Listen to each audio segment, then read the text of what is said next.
जय जगन्नाथ। मैं शिवानी चक्रवर्ती अपने channel bong calling food tales में आप सबका स्वागत करती हूँ। हमारा जो सीरीज है जीवन जगन्नाथ, आज के जो उसके टॉपिक हैं वो श्री चैतन्य महाप्रभु और श्री जगन्नाथ जी के संबंधों के ऊपर है। और जो हमारी आज की रेसिपी है वो है छेना खोई। और तो जैसा हम हमेशा करते हैं, पहले छेना खोई बना लेते हैं, बाद में आकर श्री चैतन्य महाप्रभु के बारे में बात करेंगे। जय जगन्नाथ। अभी हम अपने किचन में हैं और आज हम बना रहे हैं छेना खोई। और ये बहुत ही टेस्टी होता है और जगन्नाथ जी के मंदिर में लगता है, और भी दूसरे मंदिर हैं जहाँ पर ये लगता है प्रसाद के रूप में। तो आज हम वही बना रहे हैं। और इसका जो बनाने का प्रोसेस है, ये बंगाली छेना मुड़की जो बनता है उसी प्रोसेस से मिलता जुलता है, और कुछ चीज़ें भी वैसे ही हैं। लेकिन यहाँ पर उड़ीसा में उसको छेना मुड़की नहीं बोलते, क्योंकि उड़ीसा का जो छेना मुड़की होता है वो बंगाली छेना मुड़की से बहुत अलग होता है। टेस्ट में भी, टेक्सचर में भी और शेप में भी, हर चीज़ में अलग होता है। तो जब मैं उड़िया छेना मुड़की बनाऊंगी तो आप दिखाऊंगी कि वो छेना मुड़की कैसे बनता है। लेकिन इसको बोलते हैं यहाँ पर छेना खोई। और जो बंगाली छेना मुड़की होता है उसमें सिर्फ शक्कर और पनीर और शायद इलायची ही जाता है, लेकिन इसमें छेना खोई में कुछ ज़्यादा ही चीज़ें जाती हैं। वो मैं बाद में बताऊंगी क्या क्या हैं। तो लेकिन खोई उसको क्यों बोलते हैं वो मैं आखिर में बोलूँगी। उसको खोई क्यों बोलते हैं, छेना खोई क्यों बोलते हैं, खोई का मतलब क्या है वो मैं आखिर में बताऊंगी, क्योंकि जब मैं बना दूंगी तब दिखाऊंगी। अगर नहीं दिखाऊंगी तो आप नहीं समझ पाएंगे कि उसको खोई क्यों बोलते हैं। तो चलिए, मैंने यहाँ पे जो सबसे पहले गैस पर मैंने पैन चढ़ा दिया है और उसमें मैंने 1 कप शक्कर डाल दी है। और उसमें थोड़ा सा पानी दे देते हैं, आधे कप से थोड़ा सा ज़्यादा मैंने यहाँ पर पानी दिया है। और इसको उबलने के लिए रख देते हैं। और उसके बाद हमें क्या चाहिए, ये मैंने पनीर लिया है, ये 200 ग्राम पनीर है। और जो मेन इंग्रेडिएंट्स है वो शक्कर है और पनीर है। उसके साथ कुछ मसाले जाएंगे, वो है ये मैंने लिया है लौंग, ये है इलायची और ये है जायफल। और जाहिर सी बात है इतना बड़ा नहीं जाएगा, इसका एक छोटा सा टुकड़ा जाएगा। और इसका एक फाइन पाउडर बनाना है। और कपूर के साथ, जो खाने का कपूर होता है उसके साथ इसका एक फाइन पाउडर बनाना है। और ये है वो मसाला है जो यहाँ के खोई में जाता है, जो कि बंगाली छेना मुड़की में नहीं जाता। बंगाली छेना मुड़की में जो होता है वो सिर्फ इलायची का पाउडर जाता है। और क्योंकि ये भगवान के लिए प्रसाद बनता है मंदिर में, तो इतनी सारे मसाले यहाँ पर इस छेना खोई में जाता है। आप चाहें तो काली मिर्च डाल सकते हैं, लेकिन नॉर्मली नहीं डालता तो मैं नहीं डाल रही हूँ। हम अभी क्या करना है, ये जो हमने शुगर सिरप बनाने के लिए रखा है, सबसे पहले चीनी अच्छी तरह से घुल जाए, उसके बाद हम पनीर को इसमें डालेंगे। अभी देखिए चीनी अच्छी तरीके से मिल गया है। अब आप पानी उतना ही डालें जितना कि चीनी घुलने के लिए लगे, बहुत ज़्यादा पानी नहीं डालिए, क्योंकि यहाँ पर सिर्फ चीनी घुलना ही हमारे लिए अनिवार्य है। कोई 1 तार की 2 तार की ऐसी कोई चाशनी बनाना नहीं है। अभी अच्छी तरीके से घुल गया है।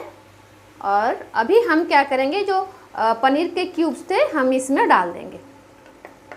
वैसे जैसे ही बनता है आपका छेना मुड़की बंगाल में, जैसे मैंने बताया था, प्रोसेस वही है, लेकिन फ्लेवर जो होते हैं वो अलग होते हैं।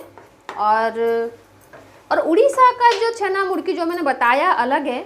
इसका जो साइज़ होता है बंगाली छेना मुड़की सा, उससे तकरीबन 20 गुना ज़्यादा बड़ा होता है।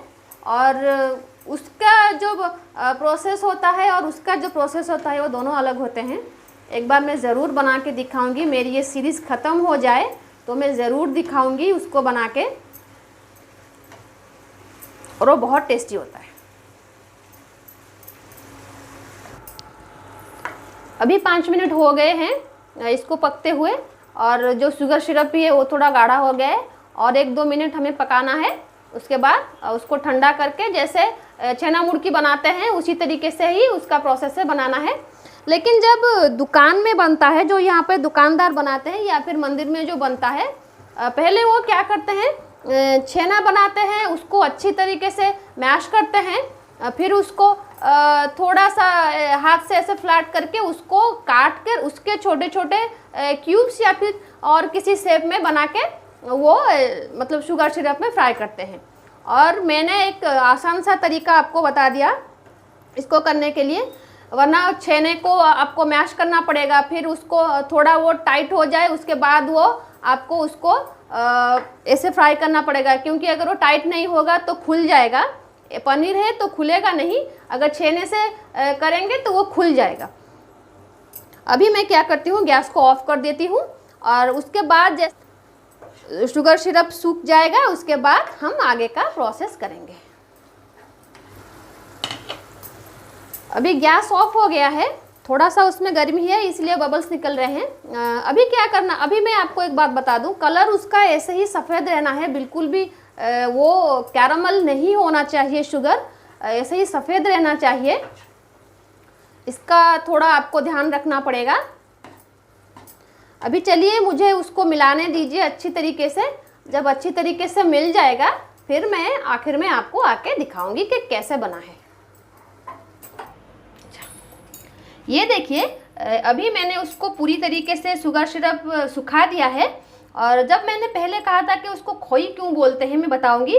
तो जो खोई है बंगाल में भी उसको खोई बोलते हैं, वो जो पफ्ड राइस होता है उड़ीसा में भी उसको खोई बोलते हैं, लेकिन खोई को जब शुगर सिरप या फिर जैगरी के सिरप में पकाते हैं तो उसके ऊपर एक ये कोटिंग आ जाता है, जैसे यहाँ पर शुगर का आया है तो खोई के ऊपर ऐसा आ जाता है। और खई जो है वो बहुत पुराना प्रसाद है, हर मंदिर में लगता है और हर घर में जो हिंदू घर है उड़ीसा में या बंगाल में हो वो खोई का प्रसाद लगता है। तो क्योंकि इसका जो बनाने का तरीका है वो एग्जैक्टली खोई की तरह है, इसलिए उसको बोलते हैं छेना खोई। वो चावल की खोई जो धान की खोई होता है और ये छेने का खोई है। अभी मैंने तो इसको अच्छी तरीके से मिला लिया था। अभी हमें क्या करना है, पहले हमने इसमें कुछ भी नहीं डाला था। अभी जो मसाले मैंने आपको बताया था, वो जो पाउडर मसाला करना था, जो लौंग इलायची और कपूर का था और जायफल का था, उसको अभी हमको इसमें थोड़ा सा डाल के उसको मिला लेना है। और इसका जो अभी खुशबू आएगा वो तो बंगाल में बनता है, क्या कहते हैं उसको, जो मैंने अभी बताया छेना मुड़की, उससे बिल्कुल अलग होता है, क्योंकि सिर्फ इलायची का फ्लेवर और उसका अलग होता है। इलायची के साथ लौंग डालेंगे तो उसका अलग होता है, इलायची के साथ काली मिर्च डालेंगे तो उसका अलग होता है। तो हर मसाले का फ्लेवर अलग होता है। और मंदिर में भी जो होल मसाले यूज होते हैं वो हर चीज़ में अलग अलग तरीके से डाले जाते हैं। किसी में बड़ी इलायची लौंग होती है, किसी में छोटी इलायची लौंग होती है, किसी में काली मिर्च होती है, किसी में जायफल और लौंग होता है। तो हर रेसिपी का मसाला अलग होता है। तो ये हो गया हमारा छेना खोई जो जगन्नाथ मंदिर के प्रसाद में आता है। और भी बहुत सारे मंदिर हैं जिनके प्रसाद में आता है ये, और वो खाने में भी बड़ा टेस्टी होता है। तो ये थी आज की हमारी रेसिपी। तो मैंने छेना खोई बना लिया है। तो आइए चैतन्य जी के बारे में बात करते हैं। चैतन्य जी के बारे में बोलने की तो बहुत चीज़ें हैं, लेकिन मैं उन बातों पर सिर्फ बात करूंगी जो उड़ीसा से जुड़े हुए हैं, जगन्नाथ जी से जुड़े हुए हैं। और जगन्नाथ जी की और चैतन्य जी की जो संबंध है वो उसको आप एक शब्द में उसको व्याख्या नहीं कर सकते, कोई वाक्य में उनको व्याख्या नहीं कर सकते। तो चैतन्य जी का जो जन्म हुआ था वो 1486 में 18 फरवरी को हुआ था, नदिया नवद्वीप वेस्ट बंगाल में। और उनकी जो फैमिली थी वो माइग्रेट करके आई थी जयपुर से, और वो विष्णु के उपासक थे, उनके जो परिवार थे। तो 18 साल की उम्र में उनके पिताजी का निधन हो गया था। और उनकी 2 बार शादी हुई थी, क्योंकि उनकी जो पहली पत्नी थी शादी के बहुत कम दिन बाद ही उनका भी निधन हो गया था। उनका नाम लक्ष्मी प्रिया था, और बाद में उन्होंने विष्णु प्रिया नाम की दूसरी महिला से उन्होंने विवाह कर लिया था। उसके बाद उनकी जो चैतन्य बनने की शुरुआत हुई वो गया जाने के बाद हुई, क्योंकि वो अपने जो पूर्वज थे उनका तिल तर्पण करने के लिए गया गए थे। वहाँ पर केशवपुरी नाम के एक संत से उनकी मुलाकात हुई थी, और वहीं से भगवान विष्णु के प्रति उनके मन में जो अनुराग था वही से स्टार्ट हुआ था। फिर और वो उनके मंत्र गुरु थे। तब वो चैतन्य नहीं थे। उनका जो बचपन का नाम था वो निमाई था और वो काफ़ी गोरे रंग के दिखने के लिए थे, इसलिए उनका नाम गौरांग भी था। फिर जब वो गया से वापस आ गए अपने घर, तो उनका जो विष्णु के प्रति जो वो प्रेम शुरू हुआ था गया से, उसी के कारण से वो मतलब जो सांसारिक जीवन है उसके प्रति वो ध्यान नहीं दे पाए। वो संसार में नहीं रहना चाहते थे, सांसारिक जीवन में नहीं रहना चाहते थे। तो फिर केशव भारती नाम के एक दूसरे सन्यासी से उनकी मुलाकात हुई, जिन्होंने निमाई को चैतन्य बनाया। मतलब वो उनके जो सन्यासी गुरु बन गए थे और उन्होंने ही निमाई का नाम जो था वो चैतन्य रखा था। और चैतन्य बनने के बाद उन्होंने पूरी तरीके से सांसारिक जीवन को त्याग कर दिया और वो पूरे भारतवर्ष में भक्ति धर्म के प्रचार के लिए घूमने लगे। और उनका जो भक्ति करने का मार्ग था वो कीर्तन था। वो कीर्तन गा गा के भगवान के प्रति जो भक्ति है वो प्रदर्शित करते थे और लोगों को समझाते थे कि ये भी एक मार्ग हो सकता है भगवान को पाने का। तो उन्होंने कीर्तन को बहुत फेमस किया था। वो भेद्य अभेद्य जो चिंता थी उसी के वो प्रवर्तक थे और वो गौड़ीय वैष्णविज्म उसके भी वो प्रवर्तक थे। और जो गौड़ीय परंपरा होती है, ये जो इस्कन होता है वो उसी का हिस्सा है। जो नदिया नवद्वीप आप जाते हैं वो चैतन्य जी के द्वारा स्थापित की गई वही वैष्णविज्म है। तो फिर उड़ीसा के ऊपर आते हैं। जब वो काशी गए थे उसके बाद वो ना वृंदावन गए थे, उसके बाद वो सीधे जगन्नाथपुरी के उनका आगमन हुआ। लेकिन वो जिस वक्त पुरी आए थे तब जगन्नाथ जी का अनवसर था। स्नान करने के बाद वो उनका तबीयत खराब हो गई थी, वो अनवसर में चले गए थे। तो जगन्नाथ जी को ना देखने के पाने की वजह से वो, जैसा मैंने कहा था अलारनाथ जी के एपिसोड में, कि वो समंदर में जहाज़ दे के अपना प्राण त्याग करने के लिए चले गए थे। लेकिन वहाँ पर भगवान की जो शून्यवाणी हुई थी कि आप जाके अलारनाथ जी के दर्शन कीजिए और मैं अलारनाथ जी के पास अपने रूप में आपको दर्शन दूंगा। और वही हुआ था। चैतन्य महाप्रभु जी ने अलारनाथ जी में जगन्नाथ जी के दर्शन किए थे। और स्नान पूर्णिमा के बाद जो अलारनाथ जी का दर्शन करने का ये जो परंपरा है वो चैतन्य जी के बाद से ही शुरू हुआ है। और अगर आप अलारनाथ कभी जाएंगे तो देखेंगे जो भगवान जी साष्टांग प्रणाम मुद्रा में वहाँ पर जगन्नाथ जी के दर्शन के बाद उनको साष्टांग प्रणाम किए थे, वो एक पत्थर पर वो चित्रित हो गया है। और वहाँ पर भी बहुत बड़ा गौड़ीय मठ है जो चैतन्य जी के जो भक्ति धर्म का जो प्रचार प्रसार था, उस मठ का भी उसका बहुत योगदान था। तो जगन्नाथ जी को वो राधा कृष्ण की जो एक सम्मिलित रूप मानते थे। जैसा जयदेव जी ने कहा था कि जगन्नाथ जी जो है राधा कृष्ण का सम्मिलित रूप है, और उसी हिसाब से वो उनको देखते थे। राधा और कृष्ण को उनके शाश्वत प्रेम को जितना जयदेव जी ने मतलब दिखाया था, श्री चैतन्य जी ने उसको बहुत आगे बढ़ाया। और हरे कृष्ण हरे राम राधा कृष्ण हरे कृष्ण हरे राम निताई गौर राधे श्याम, ये जो बोल है इस चीज़ को बहुत फेमस कराया था कीर्तन ने। यही उनके भक्ति का मार्ग था। राधा और कृष्ण का प्रेम जो था उनके भक्ति का मार्ग था। और उड़ीसा में जब वो उड़ीसा आए उसके बाद भी कई बार उड़ीसा छोड़ के वो गए हैं अलग जगह पर भक्ति धर्म का प्रचार करने के लिए, लेकिन उड़ीसा छोड़ के जगन्नाथ जी को छोड़ के वो नहीं रह पाए। और अभी जो आप देख रहे हैं ना, बंगालियों का जो जगन्नाथ जी के प्रति आकर्षण है वो चैतन्य जी का आने के बाद उड़ीसा वो हुआ है। मतलब चैतन्य जब उड़ीसा आए, और क्योंकि उड़ीसा आने से पहले ही बंगाल में भक्ति धर्म का प्रचार और प्रसार हो चुका था, तो क्योंकि चैतन्य जी यहाँ पर रह गए तो बंगालियों का यहाँ पर आना शुरू हो गया। और जगन्नाथ जी के साथ उनकी जो बॉन्डिंग है बंगालियों की वो तभी से शुरू हुई है। अभी तो हाल ऐसा है कि हर बंगाली साल में एक बार, मिनिमम तो एक बार आके जगन्नाथ जी के दर्शन करके जाएगा ही जाएगा। तो जगन्नाथ जी का एक अशेष विशेष कृपा था श्री चैतन्य जी के ऊपर। और जो जगन्नाथ संस्कृति को आगे बढ़ाने में जितने लोगों का हाथ है उसमें सबसे पहला नाम श्री चैतन्य जी का आएगा। और चैतन्य जी के उड़ीसा आने के बाद जो वैष्णव परंपरा है वो थोड़ा नहीं बहुत आगे बढ़ा है, क्योंकि तभी की जो सामाजिक संरचना थी, जो जात पात को लेकर कुछ जो चीज़ें थी, उसकी वजह से लोग हिंदू धर्म के प्रति मतलब विमुख हो गए थे। और क्योंकि जो उच्च जाति के लोग थे, वैसे तो हिंदू धर्म में कोई जात पात नहीं होता, वो वर्ण होता है। और लोगों के मन में भ्रम हमेशा से थे जिसको दूर करने की बहुत ज़रूरत है। तो जो भी हो, उसी की वजह से एक बटा हुआ समाज था और उसका फ़ायदा बुद्धिस्टों ने उठाया था और बहुत लोगों को बुद्धिज़्म में उन्होंने कन्वर्ट कर लिया था, क्योंकि उनके हिसाब से बुद्धिज़्म जो होता है वो बिना जात के वाला धर्म होता है, उसमें कोई जात पात नहीं होता।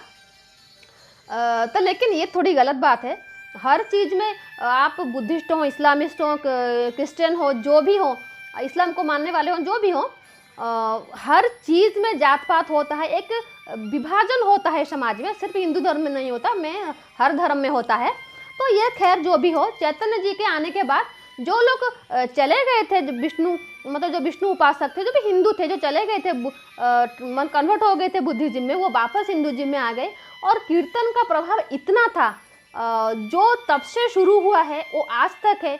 मैं अपने गांव की बात कर लेती हूँ, साल में 15-20 कीर्तन तो होते ही हैं या फिर उससे ज़्यादा होंगे। तो कीर्तन के माध्यम से जो भगवान जी को पाने का जो मार्ग उन्होंने बताया था, लोगों को काफ़ी रास आ रहा था। और भगवान जो चैतन्य जी हैं, जगन्नाथ जी को हम कहते हैं महाप्रभु जगन्नाथ। और जितने सारे भक्त हैं हिंदू धर्म में, जितने सारे भक्त हैं, सिर्फ चैतन्य जी को ये मतलब सौभाग्य प्राप्त है कि उनके नाम के आगे भी महाप्रभु लगता है। हमारे यहाँ चैतन्य जी को महाप्रभु श्री चैतन्य जी कहते हैं, जगन्नाथ महाप्रभु जगन्नाथ और महाप्रभु श्री चैतन्य। और अगर आप उड़ीसा आएंगे तो श्री गंभीरा, जहाँ पर श्री चैतन्य जी रहते थे, उड़ीसा में जो उनके अवस्थान के वक्त वो श्री गंभीरा में ही रहते थे। और पंचसखा जो थे उनके साथ उनकी काफ़ी बॉन्डिंग थी। जैसा मैंने कहा था अपने प्रीवियस एपिसोड में, जो पंचसखा थे उन्होंने वैष्णविज्म को फिर से स्थापित करने में उनका योगदान बड़ा महत्व है। और चैतन्य जी उनके समसामयिक थे और उनके साथ जगन्नाथ दास जी, बलराम दास जी, उनके साथ उनकी बॉन्डिंग बहुत अच्छी थी। लेकिन वो अपने तरीके से करते थे, ये अपने तरीके से करते थे।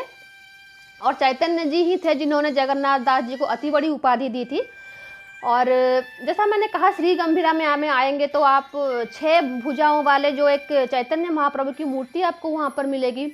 और जो बंगाली आते हैं जगन्नाथ जी को दर्शन करने के लिए, वो चैतन्य चकड़ा जरूर जाते हैं चैतन्य जी को दर्शन करने के लिए। और पुरी के ग्रांड रोड में, जिसको बड़ोदांडो बोलते हैं, वहाँ पर भी एक बहुत बड़ा गौड़ीय मठ है। और भी बहुत सारी चीज़ें हैं चैतन्य जी के बारे में बोलने के लिए, लेकिन समय तो उतना नहीं है बोलने, क्योंकि वीडियो बहुत लंबा हो जाएगा। तो चैतन्य जी का जो जीवन था वो बहुत छोटा था। तो 46 साल की उम्र में 1534 में उनका निधन हो गया था। और वो पुरी में ही उन्होंने अपनी आखिरी सांस ली थी जगन्नाथ जी के सामने। और शायद जून का महीना था, डेट मुझे याद नहीं है। तो उसी वक्त उनका निधन हो गया था।